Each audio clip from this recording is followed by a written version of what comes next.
বোনেরা, আপনাদেরকে ধন্যবাদ জানাই। আপনারা প্রতিদিনের ন্যায় আজকেও আমাদেরকে কাভারেজ দিচ্ছেন, এজন্য আমার অন্তরের অন্তঃস্থল থেকে ধন্যবাদ এবং কৃতজ্ঞতা। আপনারা জানেন, পূর্ব ঘোষিত 19 জানুয়ারি থেকে আমাদের এই আন্দোলন অবস্থান ধর্মঘট চলে আসছে। আমাদের হাজার হাজার শিক্ষক শিক্ষিকার উপস্থিতিতে আমরা এখনও অবস্থান ধর্মঘট পালন করতেছি। ঢাকার জাতীয় প্রেস ক্লাবের সামনে আমরা অবস্থান ধর্মঘট পালন করতেছি।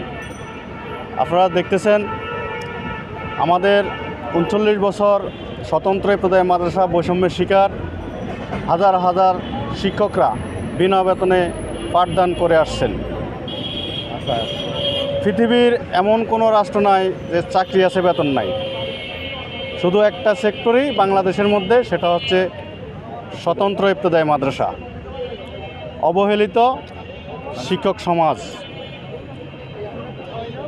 যে শিক্ষক আমাদের কোমলমতি শিশুদের শিক্ষাদান করেন, তাদেরকে আজকে 39 বছর যাবৎ বৈষম্য রেখেছে বিগত সরকার।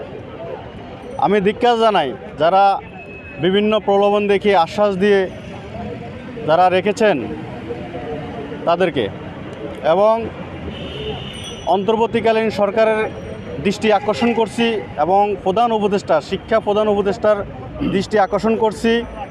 আমাদের যে ন্যায্য দাবি 39 বছর যাবৎ আমরা রাজপথে কথা বলে আসছি জাতীয়করণের উদ্দেশ্যে, সে জাতীয়করণ অনতিবিলম্বে ঘোষণা দিয়ে আমাদেরকে মুক্ত করুন। তা না হলে আমাদের কঠোর আন্দোলনের মাধ্যমে আমরা আমাদের দাবি আদায় করব। আপনারা জানেন, এই বাংলাদেশ স্বাধীন হয়েছে লাখো কোটি শহীদের বিনিময়ে। বাঙালি জাতি রাজপথে রক্ত দিতে জানে, মৃত্যুবরণ করতে পারে, গুলি খেতে পারে। সেই সূত্রে আমি বলবো, বাংলাদেশ স্বতন্ত্র ইবতেদায়ী মাদ্রাসা শিক্ষক সমাজ, শিক্ষকরা জীবন দিতে দ্বিধাবোধ করবে না।